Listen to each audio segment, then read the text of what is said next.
ശിവത്തു കാർത്തിക ദീപമാണു നീ കണ്ണുനീരിൻ ചുഴിയിൽ വീണൊരു കൽപ്പക തളിരാണു നീ ഗീതേ ഹൃദയ സഖി ഗീതേ.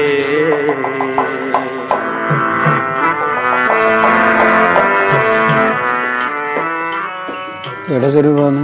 ഇവിടെ മെഡിറ്റേഷൻ ഒരു ക്ലാസ് ഉണ്ട് ചേട്ടാ. എവിടെ വരുന്ന? ഞാൻ വരുന്നു. എവിടെ ഒന്ന് ആക്റ്റീവ് ആവും, നമ്മളെ അലസതയൊക്കെ മാറിയിട്ടൊന്ന് ചുറുചുറുപ്പാവും. ഞാൻ വരുന്നില്ല. എന്തായാലും രാഘവൻ ഇവിടെ ഇരിക്കുന്നല്ലേ? വരുന്നില്ല?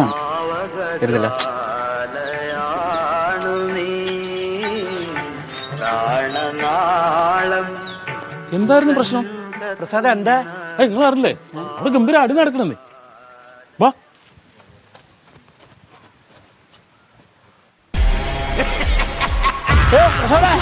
ഞാനും വരുന്നേ.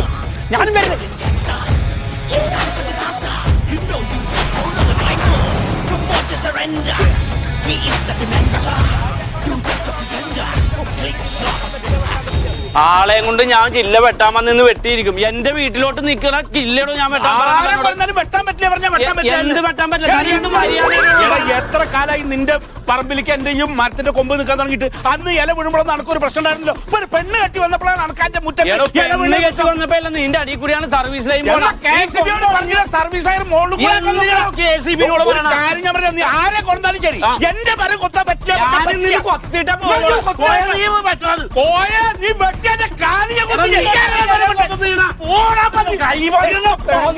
പറമ്പിലെ കേറി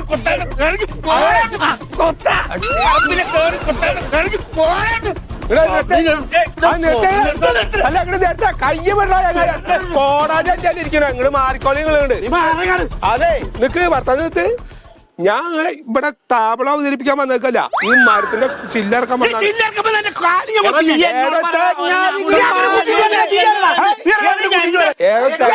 സിനിമ കാണാതിരിക്കണ മാതിരി ആൾക്കാർ അവിടെ ഇരുന്നിട്ട് ഇങ്ങനെ തല്ലാണ്ടായി. ആ മുഖത്ത് വെച്ചിട്ട് ആ മീശയുടെ ഒരു മാന്യതെങ്കിലും കാറ്റു.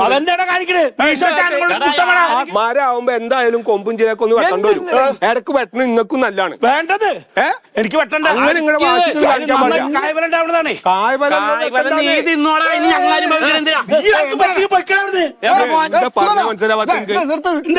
അടി നടന്നിട്ടാണ് മെമ്പറില്ല. ഒന്ന് പറയാം, അതെ നിങ്ങൾ വരി. നിങ്ങൾ വെറുതെ ഓട്ടിപ്പിക്കാൻ മാത്രം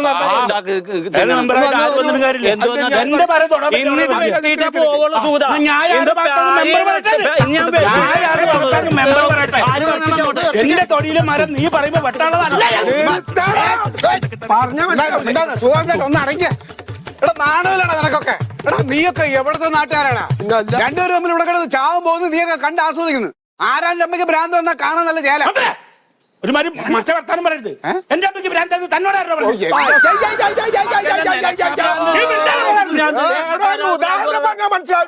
എന്റെ സ്വതേട്ടാ ഒന്ന് അടങ്ങ്. ചേട്ടാന്ന് വിളിക്കാൻ അല്ലെങ്കിൽ എന്റെ വീട്ടുകാർ നിന്റെ അമ്മക്കല്ലട നിനക്കാണ് ഞാൻ പറയാം. ഈ മരത്തിന്റെ രണ്ട് വലിയ ജില്ല കണ്ട എന്റെ പെരപ്പുറത്താണ് വന്നത്. മരം തന്നെ എന്റെ തൊടിയിലാണ്. അവൻ അവന്റെ ഭാഗല്ലേ പറയുള്ളൂ. എന്നോട് ചോദിക്കാണ്ട് ഒരു മരമറ്റാരും കൊടുത്തിട്ട് എന്റെ മരം മുറിക്കാൻ ഇവന് ഉളുപ്പില്ല. മര്യാദ അങ്ങോട്ട് തിരിഞ്ഞു ഞാൻ മര്യാദ കേടാ പറയണെങ്കിൽ മന്മേട്ടൻ ഇയാളുടെ ഈ മരത്തിന്റെ രണ്ട് വലിയ ചില്ല എന്റെ പെരപ്പുറത്തല്ലേ നിക്കണേ. നോക്കിയേ അതിന്ന് ഉണക്കല വീഴയും കൊമ്പൊടിഞ്ഞ് വീഴയൊക്കെ ചെയ്തിട്ട് 2-3 ചാക്കാണ് ഒരു ദിവസം അടിച്ചു കളയണ എന്റെ ഭാര്യ. അതിന്റെ അടിയിൽ കൂടിയാണ് മന്മേട്ട സർവീസ് ലൈൻ പോണ. കൊമ്പൊടിഞ്ഞ് അതുമ്പോ വീണ് ഷോക്ക് അടിച്ച് ഞങ്ങളൊക്കെ ചത്ത് ഇവൻ സമാനം പറയും. നീ പോണാ മതി. ഞാൻ ഇവിടുത്തെ മെമ്പറാണ്. ഞാനൊന്ന് പറഞ്ഞോട്ടെ. ഒറ്റ മിനിറ്റ് ഒന്ന് ലേശം നിങ്ങൾ ഇങ്ങോട്ട് അയാളെ സുഗതന്റെ കിട്ടുന്നില്ല. പണി മുടക്കാൻ വന്നേക്കാ. ഇയാൾക്കൊന്നും വേറെ പണിയൊന്നുമില്ലണം. പോവാൻ വീട്ടിൽ പോണം. ഞാൻ പറയാം ക്യാരി ചെയ്യാതെ അതിന്റെ ഇല അവിടെ വീഴുന്നു എന്നുള്ളതാണല്ലോ പ്രശ്നം. എല്ലാം ചുള്ളലും ഒക്കെ വീഴണ്ട്. അതൊക്കെ ഒന്ന് പെണ്ണുങ്ങളുണ്ടെങ്കിൽ അവരൊന്ന് തൂത്ത് മാറ്റാൻ പറഞ്ഞ തീരുവില്ല. മന്മേട്ടൻ നമ്മൾ അയൽവക്കം എന്നുള്ള നിലയിൽ ഇതൊക്കെ ചെയ്യണുണ്ട്. ഇതിപ്പോ പറ്റാതെ ആയപ്പോഴാണ് ഇയാളോട് പറയാൻ തുടങ്ങിയത്. അവന്റെ പെണ്ണ് വന്നിട്ട് അവന്റെ വാക്ക് കേട്ടപ്പോഴാണ് ഇപ്പൊ ഈ പ്രശ്നത്തിന് വരുന്നത്. അറിയോ, കുട്ടിക്കാലത്ത് അവൻ ഇതിന്റെ കൊമ്പിൽ ഊഞ്ഞാലാടിയിരുന്നാണ്. ഇപ്പോഴാണ് അവന് ഈ മരം ഒരു ശല്യമായി മാറിയത്. കുട്ടിക്കാലത്ത് ഈ കോമ്പൗണ്ടിൽ കേട്ടൂല അവന്റെ അച്ഛൻ ഊഞ്ഞാലാടണം. വന്ന വഴി മറക്കരുത്. ഞാൻ പറയട്ടെ, അവൻ പറഞ്ഞാലും കാര്യമുണ്ട്. ഇതൊരു മരം, മരമല്ലല്ലോ മുറിക്കാൻ പറഞ്ഞ, അതിന്റെ കുറച്ച് ചില്ലകളല്ലേ മുറിക്കാൻ പറഞ്ഞത്. ഇത് എന്തെങ്കിലും അപകടം സംഭവിച്ച വലിയ പ്രശ്നവും. മെമ്പർ ഇത് എന്തറിഞ്ഞിട്ടാ പറഞ്ഞു? ഇതൊരു സാധാരണ മരമല്ല, അത് ഇതിന്റെ അപ്പൂപ്പനാണ്. എന്റെ അച്ഛൻ മരിച്ചപ്പോ എന്റെ അച്ഛൻ മറവ് ചെയ്തിട്ട് അതിന്റെ മുകളിൽ വെച്ച തെയ്യാണിത്. എടാ, അത് നിന്റെ അപ്പൂപ്പനാണെങ്കിൽ നാട്ടുകാരെ ശല്യം ചെയ്യിക്കാതെ വെട്ടിയിട്ട് കട്ടിലെ കൂടെ പോച്ചു കൂടി കിടത്തണം. എന്റെ അപ്പൂപ്പനെ പറമ്പിൽ നിർത്തണോ അവിടുത്തെ കട്ടിലെ കൈയും കാലും മൂട് പറ്റുന്നു. ഞാൻ ഒരു കാര്യം പറയട്ടെ, സൂതട്ട നിങ്ങളുടെ അപ്പൂപ്പക്ക് അത് മനസ്സിലായി, നിങ്ങളുടെ വിഷമം എന്താ എനിക്ക് മനസ്സിലായി. നിങ്ങളുടെ അപ്പൂപ്പന്റെ താടി മുടിയും കളയണ മാതിരി ആർക്കും ഒരു ഉപദ്രവം ഇല്ലാണ്ട് ഞാൻ മെല്ലാ കൊമ്പങ്ങട് വെട്ടിക്കൊണ്ട്. നീ എന്ത് പ്രാന്താ പറയണത്? എന്റെ അപ്പൂപ്പ മരിക്കുന്ന സമയത്ത് മുട്ടയായിരുന്നു. താടി ബീച്ചൊന്നും എന്റെ അപ്പൂപ്പനില്ല. കണ്ടായിരുന്നില്ല നിങ്ങളുടെ അപ്പൂപ്പന്? എന്റെ അപ്പൂപ്പന് തേക്കാൻ പറ്റുന്ന ഇഷ്ടമല്ല. നിങ്ങളുടെ വല്ലാത്തൊരു അപ്പൂപ്പൻ തന്നെ. നമുക്ക് ഈ മരത്തിന് പാടെ അങ്ങ് മുറിച്ച അതേണ്ട അവിടെ ഒരു തൈ നിപ്പുണ്ട്, അതിനെ വളർത്തിക്കൊണ്ടുവരാം നമുക്ക്. ആ തെയ്യ് വെച്ചെങ്ങനെ എന്റെ അപ്പൂപ്പനാവുക? ഈ അപ്പൂപ്പന്റെ കുരുവല്ലേ തെയ്യ്? അപ്പൊ അത് ആ പേരക്കുട്ടിയല്ലേ ഉള്ളൂ. നിങ്ങൾ കാര്യം ചെയ്യും, നിങ്ങൾ പോവാൻ നോക്ക്. പറയട്ടെ, ഇത് വെട്ടാൻ നിന്നാ ചോരപ്പുഴ സുഖമായിട്ട് പോകാൻ നോക്ക്. ഇത് മുറിക്കുന്നില്ല, അവിടെ ഉണ്ടാവും. പൊക്കോ, ആരൊക്കെ അവിടെ ഉണ്ടാവും. അതെ കാറ്റുറ്റൊരു പണി കിട്ടണ ആ പണി നിങ്ങൾ കളയരുത് കേട്ടോ. എന്ത് കാണാൻ നിക്കുന്നടാ നീയൊക്കെ? വീട്ടിൽ പോയിണ്ടാ. നാടിന് വീടിന് ഗുണമില്ലാത്ത കുറെ എണ്ണം ഇങ്ങനെ നടപ്പുണ്ട്. ആ പന്തളിക്ക് ഒരു ടിക്കറ്റ് എടുക്കാൻ പറഞ്ഞാൽ അത് വന്ന് കാണൂല. അതെ, ഇവിടെ വന്നിരിക്കുക. മെമ്പറെ, എന്തേലും ഒരു പരിഹാരം ഉണ്ടാക്കിയതാ. ഞാൻ 4-5 കൊല്ലോ ഇയാളോട് പറഞ്ഞ് അപേക്ഷിച്ച് നടക്കുന്നു. ഞാൻ എന്താ വേണ്ടത്? എന്റെ പ്യാരി, ഈ മരം അപ്പൂപ്പനാണെന്ന് പറഞ്ഞ് നിൽക്കുന്ന ആളോട് പിന്നെ എന്ത് പറയാനാണ്? അതൊക്കെ പ്രാന്താണ്, ഒന്നും പറഞ്ഞാൽ മനസ്സിലാവില്ല. നിനക്കിപ്പോ കുറച്ച് വിവരം ബോധമുള്ള ആളാണല്ല. ഞാൻ പറയണമെന്ന് കേൾക്കാം. നീ ബഹളത്തിനൊന്നും നിൽക്കണ്ട, പഞ്ചായത്തിൽ പോയിട്ട് ഒരു പരാതി കൊടുക്കുക. ഒന്നും നോക്കണ്ട നമ്മള്. നീ ആ പരാതി പഞ്ചായത്തിന് ആള് അവര് വെച്ച് മുറിപ്പിച്ചോളും. എന്റെ പണി പോയില്ല മെമ്പറേ. പിന്നെ നിങ്ങൾ പഞ്ചായത്തിൽ എന്തെങ്കിലും പണി ഒപ്പിക്കാൻ നോക്ക്. ഇത് പിന്നെ എല്ലാം ചെയ്യണമെന്ന് പറഞ്ഞാൽ നടക്കൂല. നിന്റെ കൂലി ഞാൻ തരാം. മെമ്പർ പറഞ്ഞല്ലേ, ഞാൻ അങ്ങനെ ചെയ്തു നോക്കാം. അങ്ങനെ ഇടപെട്ട ചെയ്ത് അത്രേ ഉള്ളൂ. നീ വേറെ ഒന്നും ചെയ്യണ്ട. അവൻ ജയിച്ചെന്ന് കരുതണ്ടാണ്. ഒന്നും വേണ്ട, പോവാൻ നോക്ക്. പൊക്കോ, പൊക്കോ. എല്ലാം ഞാൻ പറഞ്ഞ പോലെ എന്തെങ്കിലും ആവശ്യമുണ്ടെങ്കിൽ എന്നെ ബന്ധപ്പെട്ടാൽ മതി കേട്ടാ. ആയിക്കോട്ടെ.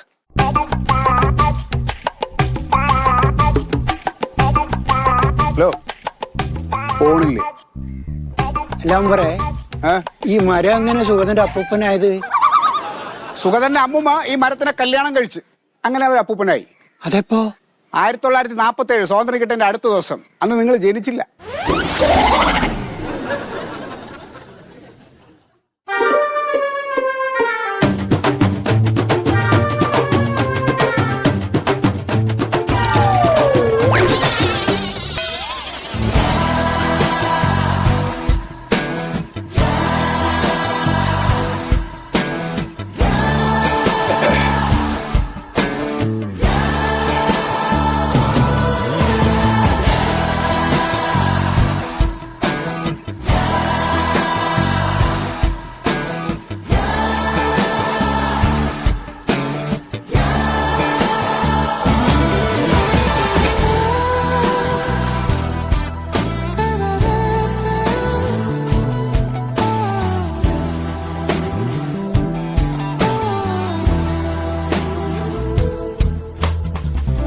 நிறைய பேச நினைக்கிறேன், குறைய பேசி முடிக்கிறேன்.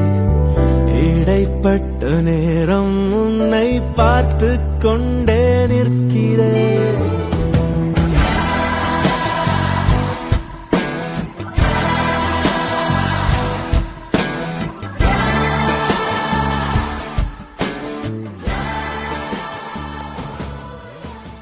ഇന്നലെ രാത്രി ഒരു ഗുഡ് മോർണിംഗ് പോലും തരാ, ഗുഡ് നൈറ്റ് പോലും തരാതെ കിടന്നുറങ്ങിയല്ലേ?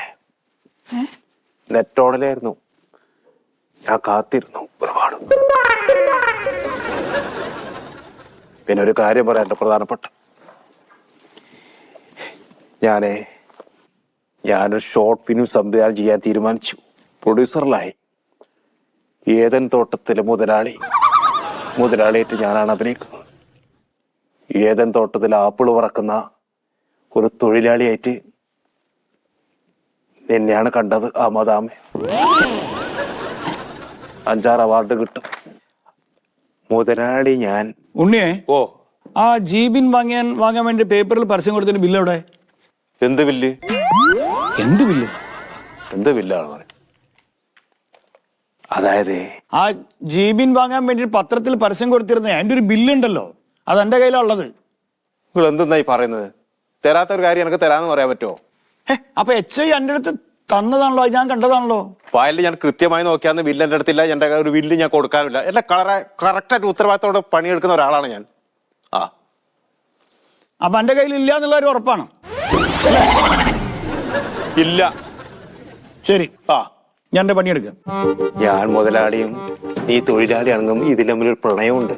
അഗാധമായൊരു പ്രണയം, സത്യം. പക്ഷെ കഥ നടക്കുന്നത് പറഞ്ഞാൽ ഏതൻ തോട്ടത്തിൽ ആപ്പിള് പറക്കി. ഉണ്ണേ, ഇതേതാ ബില്ല്? അതെങ്ങനെ വന്നതല്ലേ? ഇതൊന്ന് തിരയാനാണ് എന്നോട് ഞാൻ പറഞ്ഞത്. ഉണ്ണേ, ആരെങ്കിലും എന്തെങ്കിലും ഒരു കാര്യം പറഞ്ഞു കഴിഞ്ഞാലേ ഓരെ ബോധ്യപ്പെടുത്താനെങ്കിലും എന്തെങ്കിലും ചെയ്യുന്നതായിട്ടൊന്ന് അഭിനയിക്കും. ഷോർട്ട് ഫിലിം അഭിനയിക്കുന്നുണ്ട്. ഒരു കാര്യം ചെയ്യരുത്. ഓഫീസിൽ വന്നാൽ ബാക്കിയുള്ള കാര്യങ്ങളിലാണ് ശ്രദ്ധ മുഴുവൻ. അതെ, ബാക്കി ഞാൻ പിന്നെ പറയുന്നു. അല്ല സാറേ, അത് ഏത് ഫയലിനാ കിട്ടി? ശമ്പളം വാങ്ങിയാൽ മാത്രം പോരാ, പണിയെടുക്കണം. അല്ലെ എനിക്ക് പുറത്ത് ഷോർട്ട് ഫിലിം ഉണ്ടാക്കിയാൽ പോരെ? ഒരു വേഷം കൊടുക്കണമെന്ന് വിചാരിച്ചാൽ അത് കൊടുക്കൂലായി. നോക്കാം, നിനക്കുണ്ട്. എടാ, ഈ മരം മുറിക്കണ എന്റെ വീടിന്റെ അങ്ങടെ അത് ഇവിടെ ഇല്ല. മരം മുറിക്കലൊന്നും ഇവിടെ ഇല്ല. അല്ല, പിന്നെ ആരാണ് അതിന്റെ ആള്? ഇവിടെ ചോദിച്ചു നോക്കും സാറിന്. എന്തായാലും സാറേ, ഞാൻ ഈ പഞ്ചായത്തിലെ 5-ാം വാർഡിലാണ് താമസിക്കണതേ. എന്റെ വീടിന്റെ തൊട്ടപ്പുറത്ത് സുഗതൻ എന്ന് പറഞ്ഞ ഒരാളുടെ വീടാണ്. അയാളുടെ വളപ്പിൽ വലിയൊരു മരം നിപ്പുണ്ട്. അതിന്റെ 2 ചില്ല എന്റെ വീടിന്റെ മുകളിലോട്ടാണ് ചാഞ്ഞു നിൽക്കുന്നത്. അപ്പൊ ഒരുപാട് കാലം അയാളോടൊന്ന് വെട്ടി മാറ്റാൻ പറഞ്ഞിട്ട് വെട്ടി മാറ്റണില്ല. അപ്പൊ ഒന്ന് വെട്ടിത്തരാനുള്ളൊരു തീരുമാനം എടുക്കാൻ ഇവിടെ അപേക്ഷ കൊണ്ടുവന്ന് തരാൻ പറഞ്ഞു. എന്താന്ന് വെച്ചാല് ഞാൻ ബ്ലോക്ക് പഞ്ചായത്തിൽ നിന്ന് ഇപ്പൊ ഇങ്ങോട്ട് ട്രാൻസ്ഫർ ആയിട്ട് വന്ന ആളാ. അപ്പൊ ഇവിടുത്തെ അതിന്റെ എന്താണ് സ്ഥിതി എന്നുള്ളത് കറക്റ്റ് എനിക്ക്. ഉണ്ണി ഇവിടുത്തെ സീനിയറാ. ഉണ്ണിയോട് ചോദിച്ചു, ഉണ്ണി പറഞ്ഞുതരും. ഉണ്ണിയാ പറഞ്ഞോട്. സാറേ, എന്റെ വീടേ മരം. നിങ്ങൾ പേരും മനസ്സിലായി, വന്ന കാര്യമല്ല എനിക്ക് മനസ്സിലായി. ഒന്ന് വെട്ടിയും തരണം. ഇനി പ്രധാനപ്പെട്ട 3 കാര്യങ്ങളാ വേണ്ട വന്ന കാര്യത്തിന്. ഒന്ന്, മരം മുറിക്കണ്ടല്ലോ, ഇരുമ്പിന്റെ മൗവാണ്. അത് വാടക കിട്ടും. ഇരുമ്പിന്റെ മൗ. 2ാമത് മരത്തമ്മ കയറാനുള്ള കഴിവ്. 3ാമത് ആരോഗ്യമുള്ള ഒരു ശരീരം. അത് കോയ ഉണ്ട്. കോയും കീയല്ലല്ല, അത് ഞാൻ പറയുന്നത്. ഈ 3 പറഞ്ഞ കാര്യങ്ങൾ ബയോഡാറ്റ ഇസ് നോട്ട് അവൈലബിൾ. 3ആക്കും ഇല്ല. അല്ല സാറേ, ഇപ്പൊ ഈ ഒരു ആവശ്യത്തിന് എന്താ ഞാൻ ചെയ്യേണ്ടത്? അതെ, സെക്രട്ടറി വന്നാൽ കറക്റ്റായിട്ട് നിങ്ങൾക്ക് വിവരം കിട്ടും. അപ്പൊ അതിപ്പോ പിന്നെ സാർ കാര്യം അന്വേഷിക്കാൻ വേണ്ടി വന്നാ സാർ. എന്താണ്? മരപ്പെട്ട് ഇങ്ങോട്ട് നിൽക്കൂ. കാര്യം അന്വേഷിക്കാൻ അവിടെയാണ് നിൽക്കുക. നിങ്ങൾ ഇവിടെ കണ്ടേ?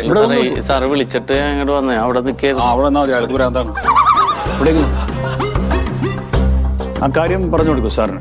എന്താ പ്രശ്നം? സാറേ, ഞാൻ ഈ പഞ്ചായത്തില് സ്ഥിരതാമസക്കാരനാണ്. എന്റെ വീടിന്റെ കോമ്പൗണ്ടിന്റെ തൊട്ടപ്പുറത്ത് സുഗതൻ എന്ന് പറഞ്ഞ ഒരാളാ താമസിക്കണം. അയാളുടെ പുരയിടത്തിൽ വലിയൊരു മരം നിപ്പുണ്ട്. അതിന്റെ 2 ചില്ല വന്നിട്ട് എന്റെ പെരപ്പുറത്തോട്ടാ നിക്കണത്. അപ്പൊ അതിന് ഉണക്കല വീഴലും ചുള്ളിക്കൊമ്പ് വീഴലും ഒക്കെ ഉണ്ട്. സർവീസ് ലൈൻ അതിന്റെ താഴത്തുകൂടിയാ പോയേക്കണം. അപ്പൊ കാറ്റും മഴയൊക്കെ വരുമ്പോ പേടിച്ചിട്ടാണ് ഞാനും മക്കളും ഒക്കെ കിടക്കണം. അത് ഒടിഞ്ഞു വീണ് കഴിഞ്ഞാൽ എന്റെ പെര പൊളിഞ്ഞു പറയണം. അപ്പൊ അയാള് സമ്മതിക്കണില്ല. അപ്പൊ എന്നോട് മെമ്പർ പറഞ്ഞ് പഞ്ചായത്തിൽ കൊണ്ടുവന്നൊരു പരാതി കൊടുത്താല്. മണ്ടോതിരി മാഡം, ഇയാൾക്ക് എന്താ വേണ്ടെന്നുള്ള പറഞ്ഞു കൊടുത്തില്ലേ? ഇല്ല. എന്തേ പറഞ്ഞു കൊടുക്കാതിരുന്ന്? അതറിയില്ല സാറേ. അറിയില്ലേ? ഈ ബ്ലോക്ക് പഞ്ചായത്തിൽ നിന്ന് ട്രാൻസ്ഫർ ആയി വന്നല്ലേ ഞാൻ. അപ്പൊ ഇതൊന്നും എനിക്കറിയില്ല. സാറേ, ഞാനും ബ്ലോക്കാണല്ലോ. അറിയില്ല. ഒന്നുമില്ല. ഇരുന്നു. സാറേ, ഇയാള് പറഞ്ഞതാണ് കാര്യം. ശരിക്കും അങ്ങനെ അങ്ങനെ ഒരു നിയമമുണ്ട്. അതായത് ഇപ്പോ ഒരു മരോ അല്ലെങ്കിൽ ചില്ലയോ ഇപ്പൊ ഒരാളുടെ വളപ്പ് നിന്ന് വേറൊരാളുടെ വളപ്പിലേക്ക്, അയൽവക്കക്കാരന്റെ വളപ്പിലേക്ക് ചാഞ്ഞ് നിൽക്കുന്നുണ്ട്. അയാൾക്കത് ബുദ്ധിമുട്ടാണ് എന്നുണ്ടെങ്കിൽ ഇത് വെട്ടാൻ വേണ്ടിയിട്ട് ഇതിന്റെ ഉടമ തയ്യാറാവണം. അത് തയ്യാറാവുന്നില്ലെങ്കിൽ അതിൽ നമുക്ക് ഇടപെടാം. അപ്പൊ നിങ്ങളൊരു കാര്യം ചെയ്യും, ഒരു പരാതി എഴുതി പരാതി എഴുതിയിട്ടുണ്ട് കൊടുത്ത് സാറേ. ഈ മന്മഥൻ മെമ്പറിന്റെ വാർഡിലാണ് ഞാൻ താമസിക്കുന്നത്. മന്മഥൻ മെമ്പർ പറഞ്ഞിട്ടാണ് പരാതി. ആര് പറഞ്ഞിട്ടും കാര്യമൊന്നുമില്ല സാർ ശരിയായിക്കോളൂ.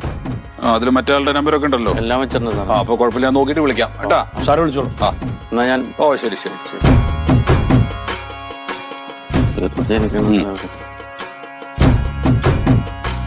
ഇതൊക്കെ മനസ്സിലാക്കി വെക്കേണ്ടത് നിങ്ങള്. അല്ല സാറേ, ഞങ്ങൾ ആളുകൾ ഓരോന്നും ഓരോ ആവശ്യമായിട്ട് വരുന്ന സമയത്ത് ഒന്നും അറിയില്ല എന്ന് പറയാൻ പിന്നെ എന്തിനാ ഇവിടെ ആളുകള്? അല്ല, ഈ പെട്ടെന്ന് ട്രാൻസ്ഫർ ചെയ്ത് വന്നോണ്ട് എനിക്ക് വണ്ടി മേടത്തിൽ പെട്ടെന്ന് പറയാൻ പറ്റാത്തതുകൊണ്ടാണ് സാറേ. 15 കൊല്ലായി ഞാൻ സർവീസിൽ. പക്ഷെ ഈ മരമുറിയുടെ കാര്യം അറിയില്ല സാറേ. അറിയില്ല. വലിയ മൈൻഡ് ആക്കിയിട്ടല്ല എന്തേ എന്നാ. എന്നാലും 15 കൊല്ലമായിട്ട് ഇവിടെ ഉണ്ടായിട്ട് എനിക്കത് അറിയില്ല എന്ന് പറഞ്ഞ മോശമല്ല ഉണ്ണി. എന്തോ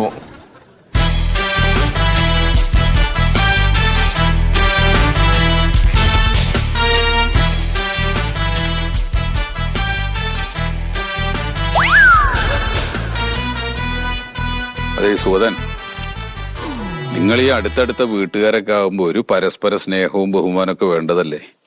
മരത്തിന്റെ ആ ഒരു ചില്ല മുറിക്കണമെന്നല്ലേ അയാൾ പറയുള്ളൂ, അതങ്ങ് ചെയ്തു കൊടുത്തൂടെ?